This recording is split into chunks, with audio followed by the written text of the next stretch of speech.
Bonjour et bienvenue à l'Influence parisienne. Nous vous fournissons les reportages de nouvelles les meilleurs en Paris.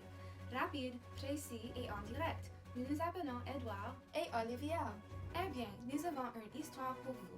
Les paysans autour du pays dans les campagnes révoltent. Tout au long durant l'histoire, nous avons vécu dans un système féodal dirigé par les monarques absolus.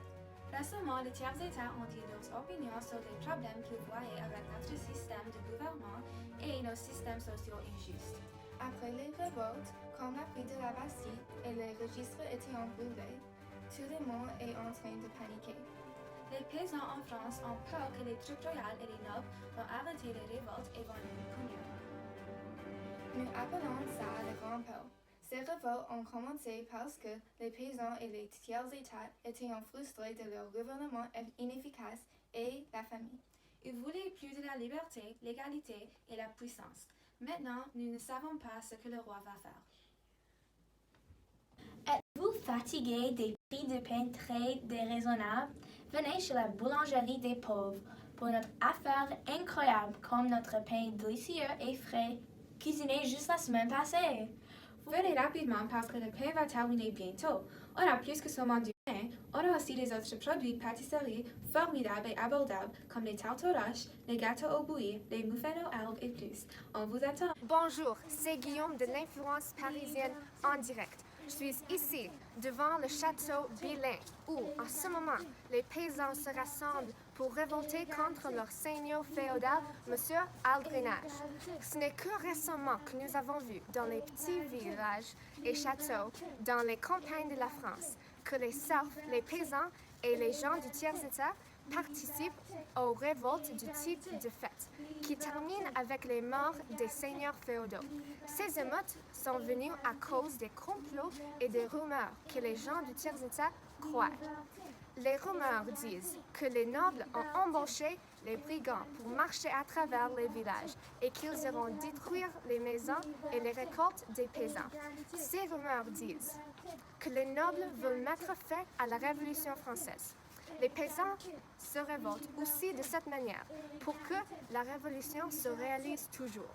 Donc, ce qui se passe ici est que tous les gens qui appartiennent à M. Aldrenage brûlent leur registre, les documents prouvant qu'ils doivent travailler pour leurs seigneurs féodaux pour devenir libres. Ils essaient aussi probablement de tuer M. Aldrenage maintenant. Bonjour, est-ce que je peux vous demander quelques questions? Oui, ça va. Alors, première question. Qu'est-ce que vous faites ici à cette fête de paysans? Je suis le seigneur de ce château, Monsieur Aldrenage. Tête de Aldrenage. Oui. Les paysans qui appartiennent à moi ont essayé de me tuer.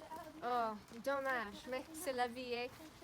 Alors, que pensez-vous de ces émeutes tout autour de la France, des paysans contre leur seigneur? Je pense que c'est fou. Ils sont des animaux. Je fais mon travail et ils font leur. Je ne suis pas capable de voir pourquoi ils sont mécontents avec leur vie. Alors, à l'époque, il y a des nobles qui quittent le pays pour éviter les révoltes. Vouliez-vous les joindre? Quel est votre plan à ce moment? Non. Même si je raconte des problèmes et des révoltes, je ne vais pas quitter mon pays.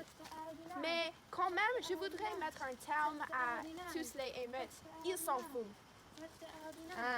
Une opinion très forte. Il y a des rumeurs que l'Assemblée constituante tiendra une assemblée pour discuter ce qui se passe. Allez-vous participer? Si oui, allez-vous voter pour du pouvoir aux gens ou non? Non. Êtes-vous insensé? Si je participe dans l'Assemblée, je voterai pour que des gens du tiers-État arrêtent. Je ne veux pas que les paysans gagneront et plus, je ne veux pas perdre mon pouvoir. Oh, merci pour votre temps. Mes bottes sont mouillées! Mes vêtements sont sales! Ah, je suis dégueulasse! Salut, je voudrais te poser quelques questions. Qui es-tu? Qu'est-ce que tu peux me dire de cet événement qui se passe? Je suis Marie, une sœur de Monsieur Aldinage, parmi beaucoup d'autres. J'étais sur le chemin de l'émeute, mais je suis beaucoup trop fatiguée, affamée et faible pour participer ou pour aider mes camarades. Il n'y a qu'une semaine quand j'ai dû abandonner mes 4 enfants parce que la vie était trop chère et dure, et c'est encore difficile de subvenir à mes besoins. Ici, à cette fête, nous prenons position contre le roi, le gouvernement, la noblesse et l'injustice sociale. Nous reprenons notre liberté en brûlant les registres et en tuant nos seigneurs. Quelles sont tes pensées ou sentiments sur les émeutes tout autour de la France? Il n'y a pas grand-chose à dire. Nous pesons, nous essayons simplement de prouver un point. Nous méritons les mêmes droits que tout autre être humain.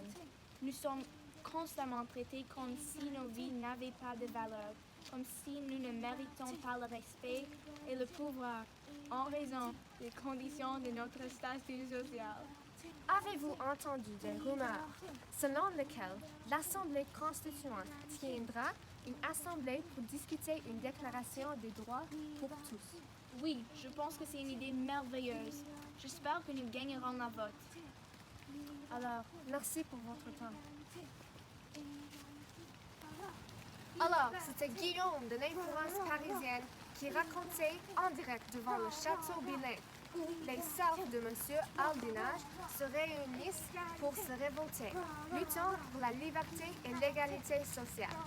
À vous, Edouard et Olivier, après la pause. Est-ce que vous êtes fatigué des jours longs de travail et pas de la nourriture ou d'argent? Si oui, nous avons un événement pour vous. Un événement qui va changer votre vie. Venez pour s'amuser et brûler vos registres. On va le faire ce soir. Apportez toutes vos familles et amis pour obtenir un mémoire incroyable et plus de liberté. Finalement, ça va être extraordinaire. On a besoin d'un changement. Ce système n'est pas juste. Venez pour montrer au roi que nous sommes aussi puissants. C'est un événement impossible de manquer. Donnez que vous ne venez pas ce soir, vous devrez travailler pour votre noble pour l'éternité. La monarchie absolue est un gouvernement inefficace. Nous avons besoin d'un changement. Ce n'est pas juste que le roi et les nobles ont tout le pouvoir. Oui, comme bourgeois, nous avons plus qu'assez d'argent d'être les nobles, mais nous n'avons pas du pouvoir du tout. Ce n'est pas juste que nous sommes dans le même niveau social que les pauvres paysans. Eh bien, ce n'est pas juste qu'on a des ranges sociales de tout. Les paysans ne veulent pas seulement du pain, mais principalement, ils veulent la liberté et l'égalité comme nous. Oui, je suis d'accord avec vous et je peux aussi comprendre pourquoi les paysans sont frustrés et sont fous de rage. Avez-vous entendu dire que les femmes abandonnaient leurs enfants à cause du fait qu'ils n'ont pas assez de la nourriture? C'est horrible. J'espère que vous... Non. C'est horrible. J'espère qu'ils vont convaincre les nobles et notre roi intolérable et injuste pour faire un changement. Les gens qui vivent au Versailles méritent une vie malheureuse. Exactement, Edouard. Vous avez raison. Ils ne comprennent pas la vie à Paris parce qu'ils vivent trop loin et ils n'ont aucune idée des événements qui se passent. Oui, nous avons besoin d'un changement en France. C'est vrai. On reviendra après cette pause en direct au lieu de cet événement choquant. Bon retour à l'Influence parisienne, la meilleure source des nouvelles à Paris. Nous nous appelons Robert et Jacques. Aujourd'hui, nous discuterons le document connu comme la Déclaration des droits de l'homme et citoyen. Qu'est-ce que c'est ça, vous demandez? La Déclaration des droits de l'homme et citoyen est un document qui déterminera si tout le monde, paysan, bourgeois et noble, sera considéré ou non comme un égal, un citoyen.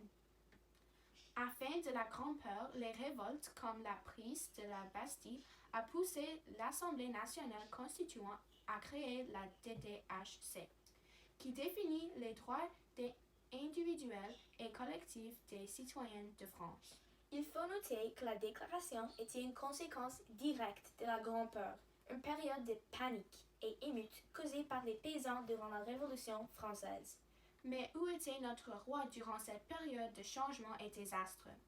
Même si Louis XVI était le roi de France à l'époque, personne ne s'est même soucié de l'information des événements de la Révolution française et des changements politiques au pouvoir. La Déclaration des droits de l'homme et citoyen était le début de l'égalité à la France. Ce document a montré que les peuples français ont la liberté à leur propre opinion, religion, propriété et pensée.